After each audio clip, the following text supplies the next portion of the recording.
"I won't invite you to the Christmas cabin," my mom stated. "You'd spoil the whole festive mood."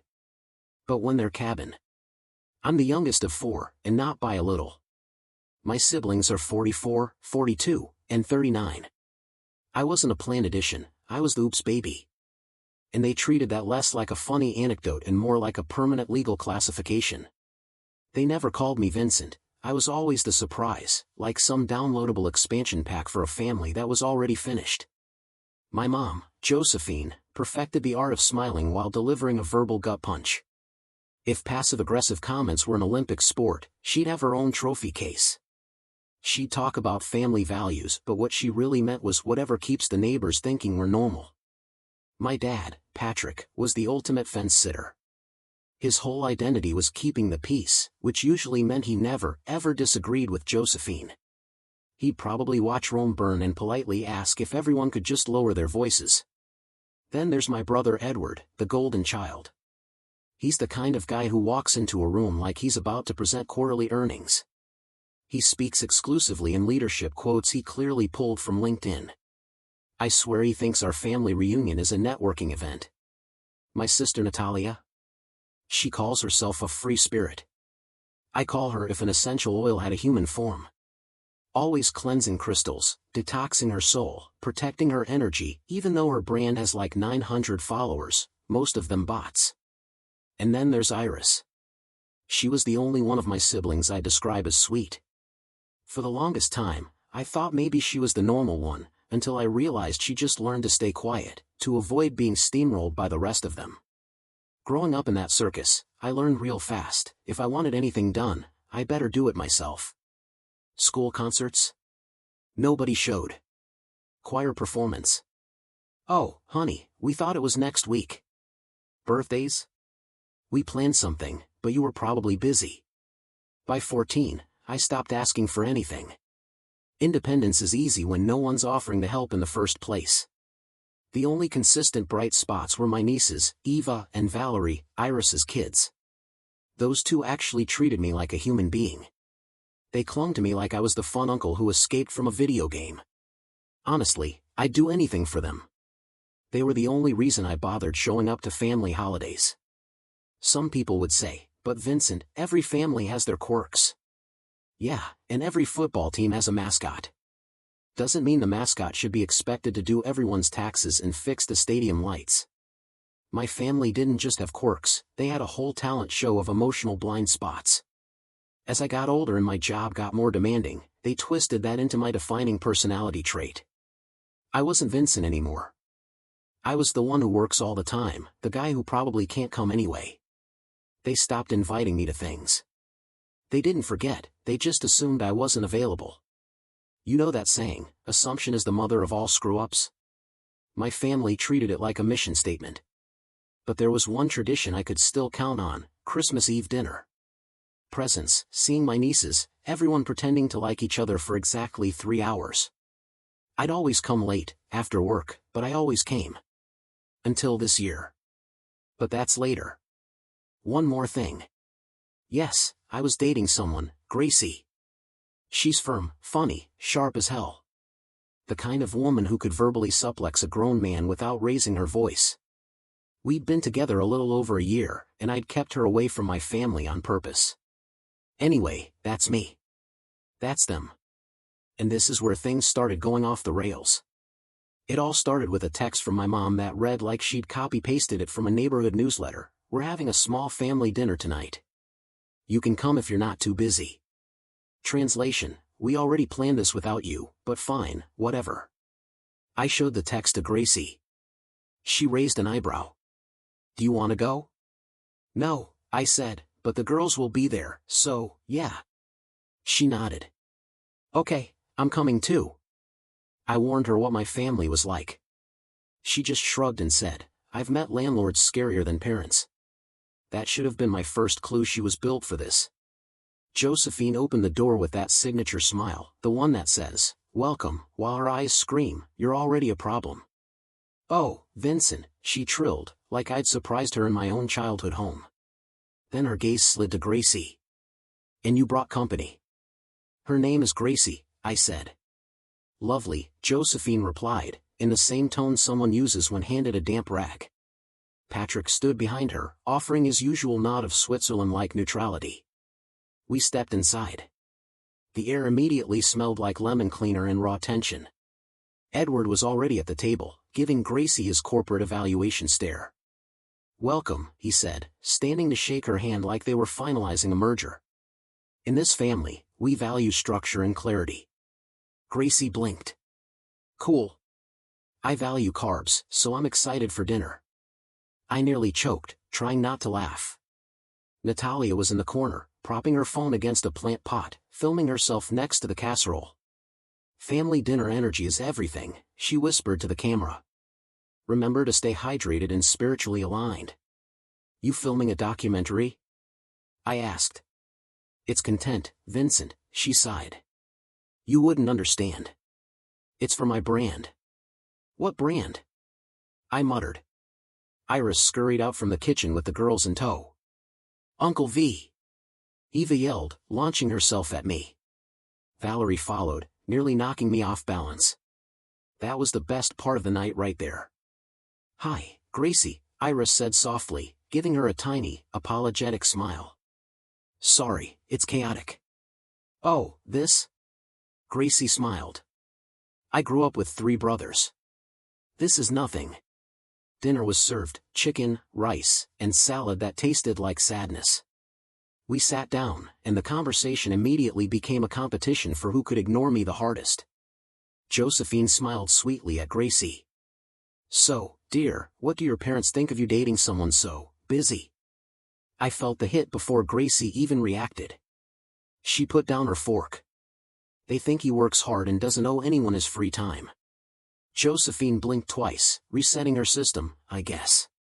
Edward jumped in, desperate to regain control.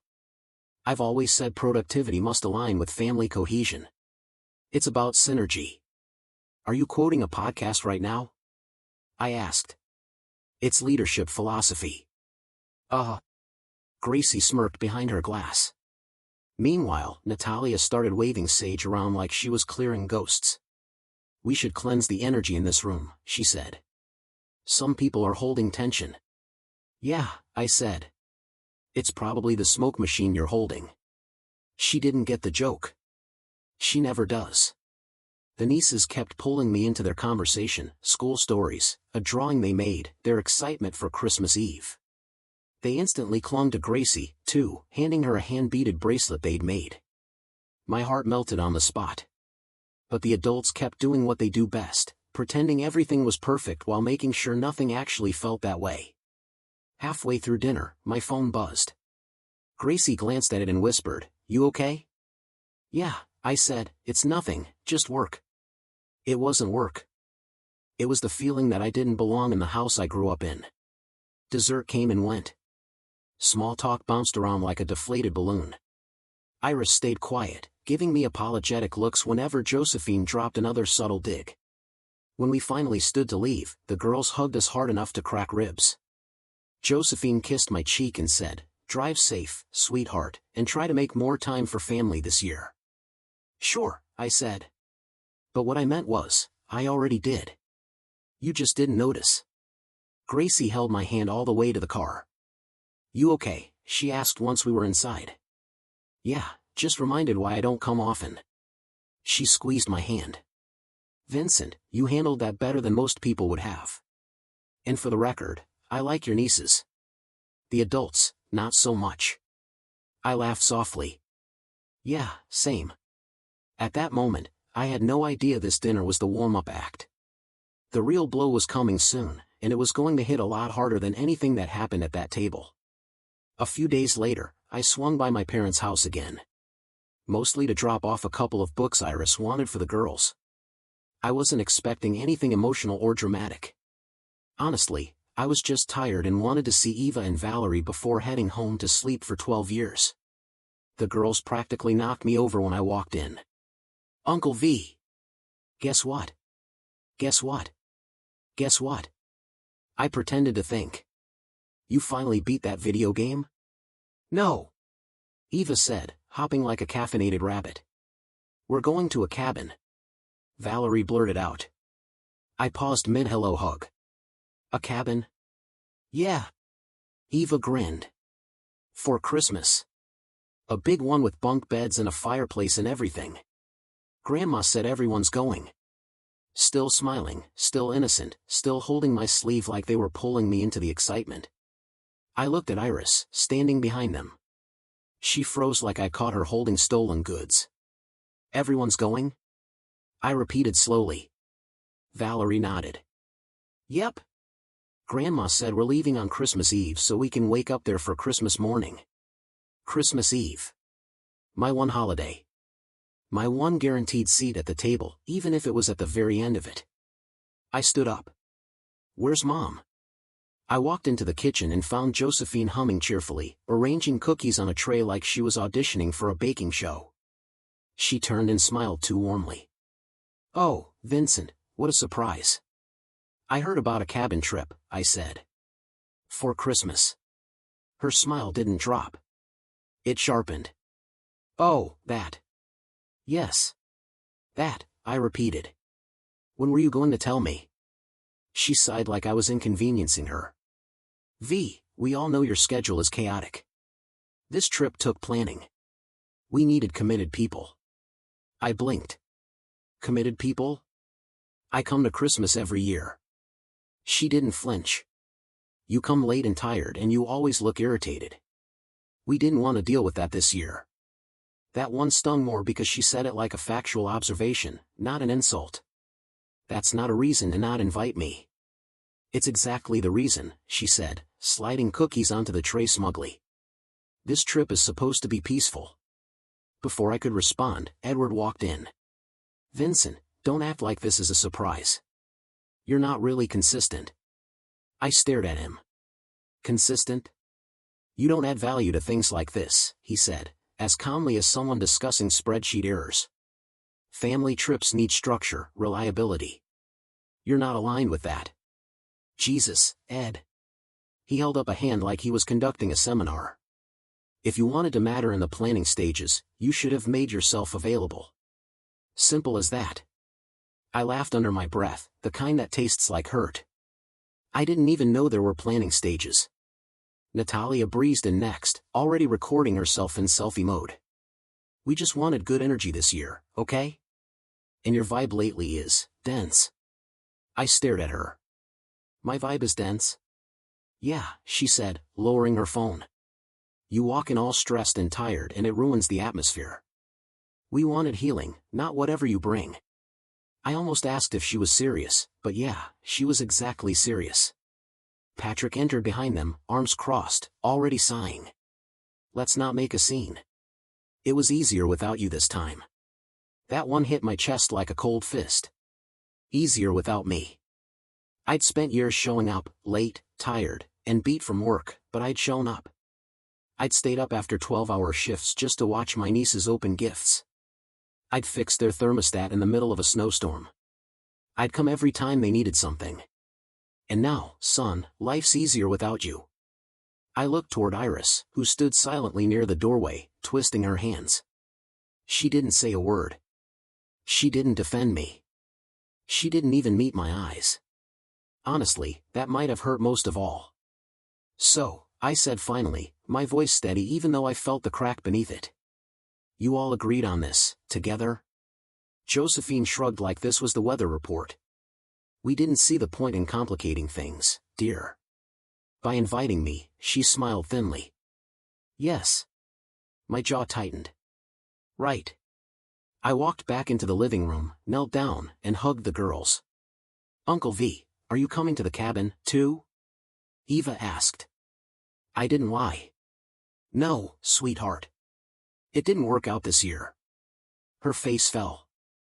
Valerie hugged my neck so tight I had to close my eyes. I'll still see you soon, I whispered. Then I stood, grabbed my coat, and walked out without saying goodbye. Outside in the car, I sat with my hands on the wheel for a long moment. This wasn't sadness. It was recognition. Then I texted Gracie, can I come over? Something happened. Yes, already heating up dinner. Get here safe. When I walked into her place, she took one look at my face and just pulled me into her arms. No questions, no speeches, just warmth. Actual warmth, something my own house hadn't had in years. I told her everything while she listened, her jaw clenched, her thumb brushing my hand. When I finished, she said quietly, "Vincent, that's not forgetfulness. That's cruelty disguised as convenience." I nodded, throat tight. Then she asked, "Do you want to spend Christmas with my family instead?" "You're welcome. My parents already asked about you." I almost said no, out of habit. But then I realized something: the only people who consistently wanted me around were sitting in front of me, not back in my childhood house. "Yeah," I said finally. "I'd like that." And just like that, my Christmas plans changed. But the fallout from that cabin trip? Yeah, that was still coming. And my family wasn't done surprising me. Christmas Eve came faster than I expected. Normally, this was the night I'd drag myself to my parents' house after a 12-hour shift, smelling like boiler rooms and burnt wiring, only to be greeted with, "Oh, you made it." Not this year. This year, when I clocked out, I drove straight to Gracie's. She opened the door before I could knock. "My mom's been asking every 10 minutes when you're getting here," she said, grabbing my jacket. "And yes, I told her you're a person, not a countdown." I smirked. "Good, because I didn't practice an entrance." "Just walk in and exist," she said. "They'll love you." She wasn't lying. Her family's house looked like real people lived there. Warm lights, mismatched decor, the smell of actual food instead of scented candles trying too hard. The second I stepped in, her mom hugged me like she'd known me for years. "There he is," she said. "Come on, sit. Eat. You must be starving." Gracie leaned in and whispered, "See? No auditions required." Her dad shook my hand like he meant it. Her brothers sized me up in the normal, protective older brother way, but once they realized I wasn't an idiot, they let it go. There was noise, laughter, people bumping into each other, kids yelling over games. A functioning family. A real one. I sat next to Gracie at the table while her mom piled food onto my plate like I hadn't eaten in 3 days. More turkey. Potatoes. "Oh, wait. Try this stuffing, it's my best one." I didn't argue. For once, I didn't have to. We played cards. We joked. At one point, Gracie's uncle slapped my shoulder and said, "You're all right, kid. You want to be on my team next round?" I shrugged. "As long as you don't cry when I destroy you." They all laughed. Not offended, not threatened, just enjoying it. It felt weird being treated like I belonged somewhere. Good weird. Halfway through a game of spoons, my phone buzzed. Josephine. Gracie saw the caller ID and raised a brow. "Answer if you want. Ignore if you don't. You're with us tonight." She meant it. I let it ring. A minute later, another call. Then a text. I didn't look. Instead, I leaned back and watched Gracie laughing with her cousins while her mom tried to explain the rules of a game no one understood. Her family wasn't perfect. They were loud, messy, chaotic. But there was no passive-aggressive commentary, no careful walking, no performance. This was warmth. My parents' house was temperature-controlled. Meanwhile, in another part of the state, things were falling apart. I didn't know the details yet, but based on the growing number of notifications hitting my phone, the cabin trip was going sideways, fast. It buzzed again and again. I finally flipped it over, just the screen, and saw a preview of a message from Edward: "The heating system is failing. This falls under your skill set. Call ASAP."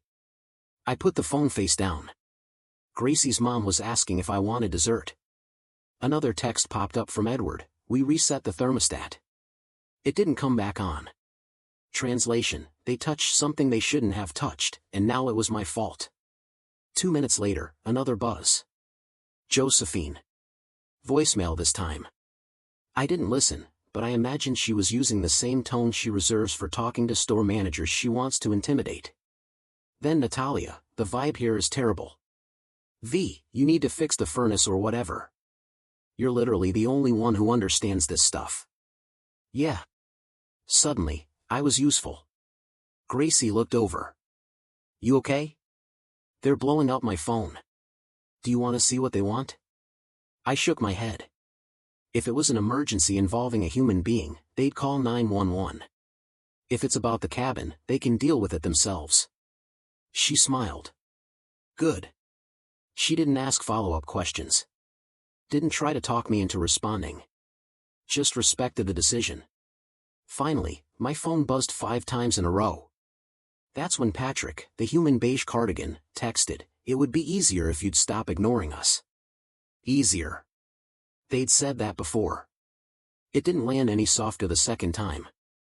I pressed the mute switch on my phone and slid it into my pocket. "It can wait," I said. And then I grabbed another spoon and jumped back into the game. Later that night, when things started to wind down, Gracie's family gathered in the living room. Someone put on Home Alone, the kind of Christmas classic everyone talks over. Her mom made hot chocolate. One of her brothers passed me a blanket like it was the most normal thing in the world. Sitting there, surrounded by people who didn't need anything from me, who didn't guilt me, who didn't treat me like the family malfunction, I felt something I hadn't felt in a long, long time. Home. Not a place, a feeling. My parents called 2 more times before midnight. Then 3. Then 10. I didn't answer once. When the final round of calls shifted from "call us back" to "where are you," I turned the phone completely off. Gracie rested her head on my shoulder and whispered, "Proud of you." Christmas Day with Gracie's family was the first time I didn't feel like the extra kid at the table. I didn't know the full chaos happening at the cabin yet: busted heat, dead thermostat, freezing pipes, my siblings slowly turning into popsicles, but I had a feeling I wasn't there. And somehow, that made everything better for me, at least. For them? Not so much. I didn't turn my phone back on until the morning after Christmas. Gracie was still asleep on my shoulder, her hair half covering my face, and her family's dog was snoring at my feet like he'd claimed me. If peace had a physical form, that was it. Then I powered on my phone and peace died instantly. 37 missed calls. 22 voicemails. 50+ texts. My phone basically had a panic attack. The family group chat, usually dead except for random chain messages from Josephine, had exploded like someone handed Natalia a flamethrower. The most recent message I saw was Edward's: "Ignoring your family in a crisis reflects a concerning lack of leadership maturity." I stared at it for a second in disbelief. Leadership maturity, buddy? You couldn't lead a Roomba out of a cardboard box. The second message was Josephine: "We could have died, Vincent." Died? They were in a luxury cabin, not the Siberian wilderness. And then, Natalia: "I can't believe you let us freeze." The vibe was traumatic. I snorted out loud. Gracie stirred. "You okay?" "Oh, yeah," I said, "some sitcom show just started." She peeked at my screen. "Oh, they've lost their minds. You don't know the half of it yet?" She sat up. "Tell me." "Later," I said, because honestly, it was too stupid to ruin the morning. But the universe wasn't done. My phone started ringing again. Josephine. Gracie looked at me. "Answer if you want," she said. "But don't you let them ruin your day." I hit decline. Josephine called back immediately. Decline. She tried a third time. I answered. Before I could even say hello, she started shrieking like someone unplugged her emotional support sound machine. "Vincent! How could you do this to us? We were suffering." I kept my voice calm. "Morning, Mom." "Don't morning, Mom me." We had the fireplace going, everyone huddled in blankets. Natalia was crying about trauma while the pipes made noises that sounded expensive. She paused, then, "You left us." Ah, there it was. The real Josephine. "You knew we were in trouble," she said. "You knew the cabin heat failed. You knew we needed you. Did you call the property manager?" I asked. "Or did you skip the normal adult steps and go straight to summon Vincent like a tool from the shed?" "We called the property manager." Josephine snapped. "They said no one could get out here until tomorrow." "So," I said slowly. "Now I'm needed." Silence. "Then don't be childish." "I'm not," I said. I'm just matching the energy I received when the cabin was planned. Another silence, longer, sharper. Then Edward grabbed the phone. Vincent, he said, like he was starting a board meeting. You demonstrated extremely poor crisis management yesterday. Gracie mouthed, what? In disbelief. Ed, I said.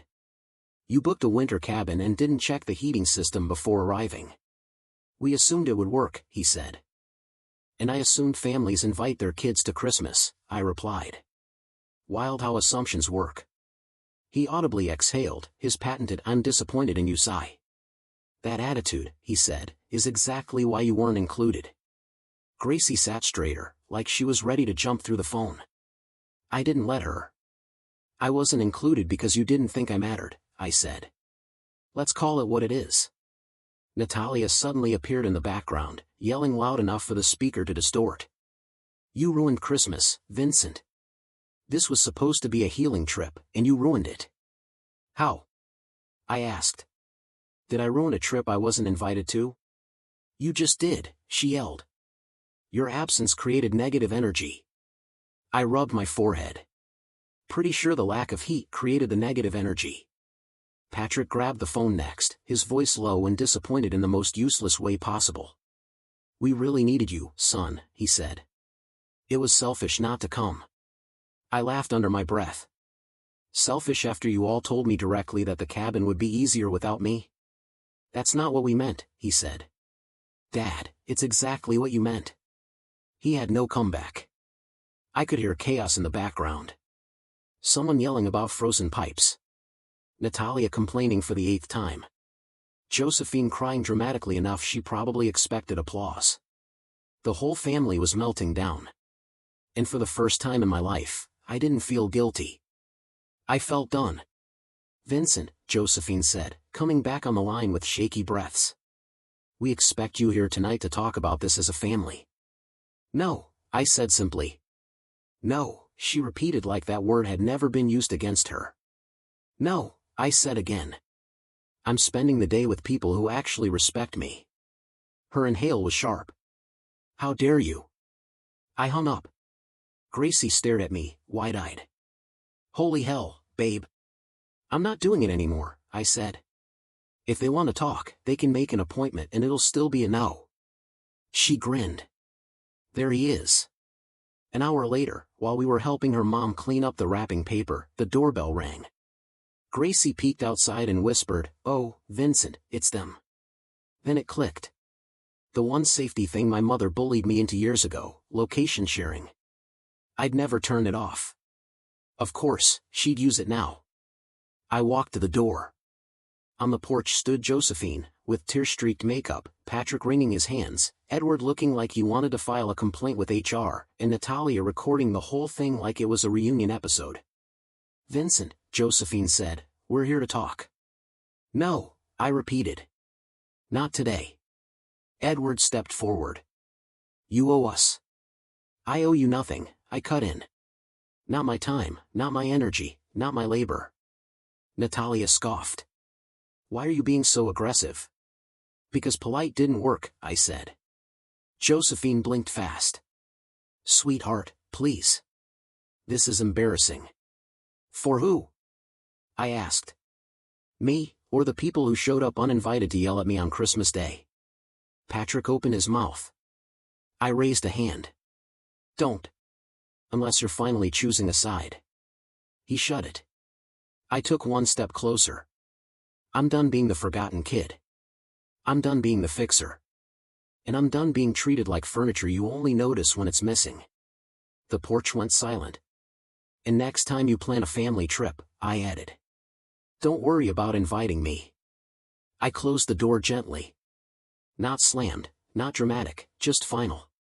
Gracie slipped her arms around my waist and rested her cheek against my back.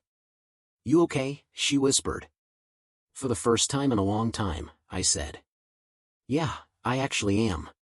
The real confrontation was coming. The one that would tear open everything they'd buried. But for now, let them sit with the heat they created. They'd already proven they couldn't handle the cold. 3 days after the Christmas porch incident, my parents texted saying they needed to talk as a family. I ignored it. Then Edward sent a novel-length text about closing feedback loops. Ignored. Then Natalia posted a story of herself crying in her car about toxic siblings who don't value healing. Ignored again. But when Josephine texted the nieces were asking for me, I agreed to stop by. Not for them, for the girls. Gracie came too. She insisted. And honestly, I wanted her there. She grounded me, balanced the fire.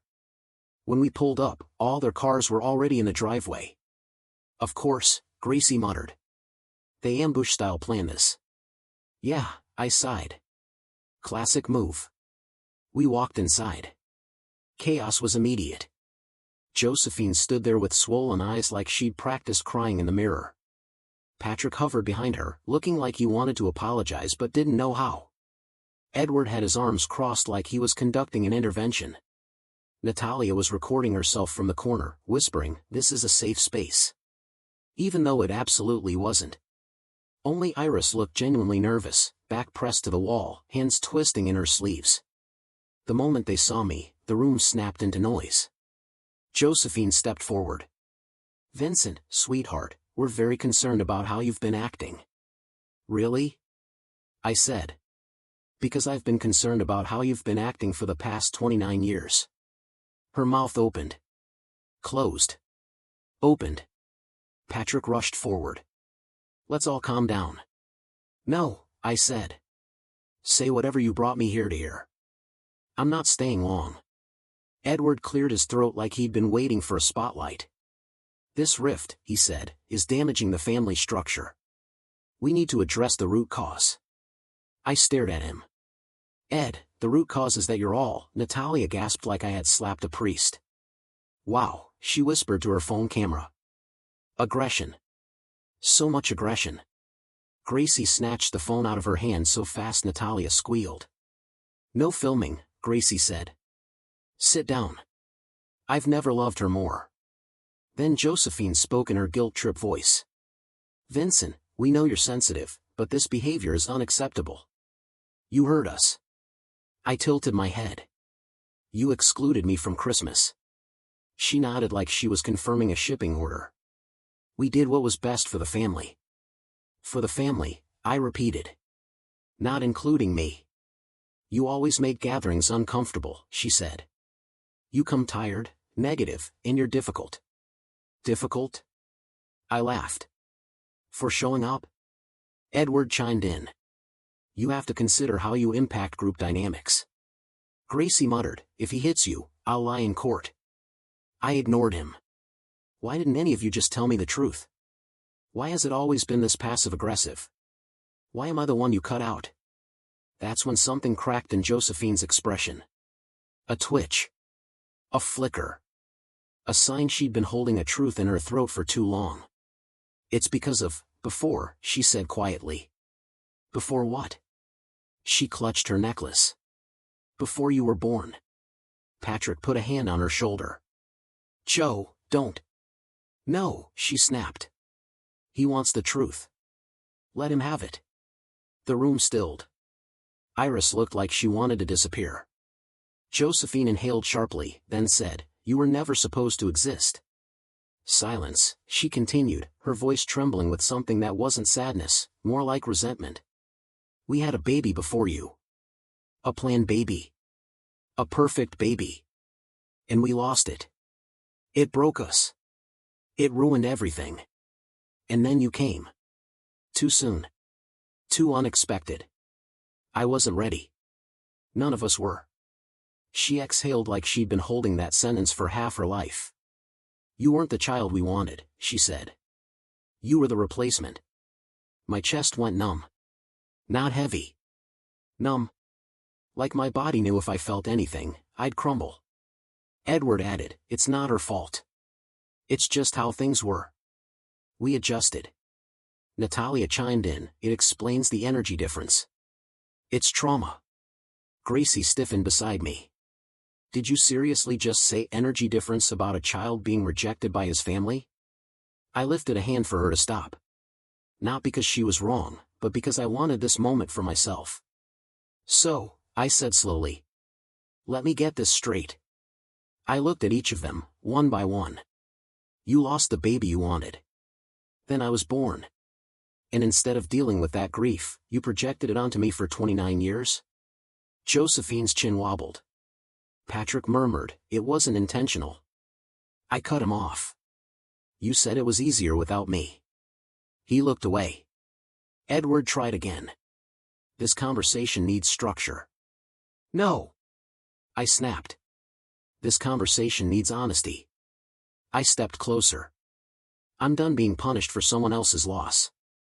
I'm done being the placeholder child. I'm done being your emotional storage unit. Josephine sobbed. We tried. No, I said firmly. You pretended. You performed. And you never once gave me the love you gave the others. They all stared at me, stunned, defensive, unraveling. And then Iris stepped forward, her eyes shining. I'm sorry, she whispered. I should have said something. I should have defended you. I didn't because I was scared of them. But you didn't deserve any of it. She broke down. The girls ran to me and hugged my legs. I put a hand on Iris's shoulder. Thank you, I said quietly. That means something. Then I turned back to the others. We're done here. Josephine sobbed harder. Patrick stood frozen. Edward looked like someone revoked his leadership license. Natalia whispered, this is so toxic. As if she wasn't part of it. I grabbed Gracie's hand. We're leaving, I said. The truth didn't set them free. It exposed them, and it freed me for the first time in my life. After the blow-up at my parents' house, the next few weeks felt like someone hit mute on the whole world. My phone barely buzzed. Nobody tried to show up at my door. No one sent a fake let's talk text. It was weird. Not peaceful, but quiet in that something's loading in the background way. The silence cracked when Natalia posted a crying selfie on her story with the caption, when your own brother chooses violence over healing. Then a second one, cutting off family isn't growth. Then, protecting your aura from cold energy. Gracie read them over my shoulder and said, if she says aura one more time, I'm staging an intervention. Iris texted privately, I'm sorry about the posts. I'm staying out of it. She was actually trying. The others were gearing up for another circus. In the middle of all that noise, Gracie's family invited us over for dinner again. No agenda, no fake apology sessions. Her mom stuffed me full of lasagna. Her dad asked about work and actually listened. Her cousins yelled at each other over who cheated at a board game. I just sat there thinking, yeah, this is what normal is supposed to feel like. At some point in the chaos, Gracie laughed at something her brother said. She had her hair tied up, flour on her sleeve from helping in the kitchen, and she looked so stupidly beautiful that something in my brain just clicked into place. I reached into my pocket where the ring had been for 3 days, walked up behind her, and tapped her shoulder. She turned, confused, wiping her hands on a towel. Marry me, I said. Her eyes widened. No dramatic gasp, no tears at first. Just shock. Then her lips curled into the biggest smile I've ever seen. Yes, she whispered, like she couldn't get the word out fast enough. Yes, Vincent. Yes. Her mom screamed. Someone dropped a bowl. Her dad hugged me harder than any man should hug another man wearing glasses. It was loud and chaotic and perfect. I texted Iris the news. She wrote back immediately, congratulations. The girls are going to lose it. She sent 3 heart emojis. No guilt, no manipulation, just happiness. Wedding planning started the same night. Not because we rushed, but because Gracie's family celebrated by brainstorming like a SWAT team. When it came to the guest list, Gracie slid a pen toward me. Write down who you want. I wrote 4 names. Gracie's family, Iris, Eva, Valerie. That's it, she asked. That's it. What about, no? She nodded once. Good. Invitations went out. Iris cried on video chat. The girls shrieked so loud they scared their cat. Gracie's mom hugged me again the next time she saw me. The quiet from my side didn't last. Natalia had her inevitable meltdown. Some people abandon family, she said in a video, blotchy-faced. This is not what ancestors want for us. Gracie, still half asleep next to me on the couch, muttered, "Your ancestors want you to log off." Then came Edward. He sent me a long, 27-paragraph email titled, "A Message for Your Marriage Journey." The first sentence said, "Marriage is a union of alignment, synergy, and emotional KPIs." Gracie leaned over my shoulder, saw the line, and said, "Absolutely not," before grabbing my phone and hitting delete. 10 minutes later, Josephine texted from a new number, "Your wedding is embarrassing us. The neighbors are asking questions." I replied, "Stay home." Then I blocked her. Followed by Patrick. Then Edward. Then Natalia. Not dramatic, just necessary. Months passed. Plans turned into deposits. Deposits turned into a date. And then one day, I blinked, and it was here. The wedding day. Small venue. Warm lights, soft music, real smiles. Gracie walked toward me, and every stupid thing my parents ever said evaporated. Eva and Valerie ran ahead of her as the flower girls, throwing petals everywhere, spinning like hyperactive tornadoes. Iris laughed behind them, shaking her head. When Gracie reached me, everything else blurred out. We exchanged rings, simple words. No poetic vows, no flowery speeches. Just her looking at me, and me looking at her. "You're stuck with me," she whispered. "Lucky me," I said. Everyone laughed. Good laughter, not forced, not performative. Her family hugged us like we'd been theirs for years. Her brothers lifted me off the ground. Her grandmother kissed my forehead. Her dad clapped my back and said, "Welcome to the family, son." After the ceremony, while the music played and the girls dragged Gracie to the dance floor, I checked my phone one last time. Another message from a new number. "Josephine, of course. Your behavior reflects poorly on all of us." I blocked the number. Then I slipped my phone back into my pocket and walked into the reception hall where Gracie was waiting. Hands open, eyes bright. The door closed behind me. And that was that. What would you have done if your own family told you were just a replacement, then tried to guilt you into fixing their mess? Have you ever had to choose your own family?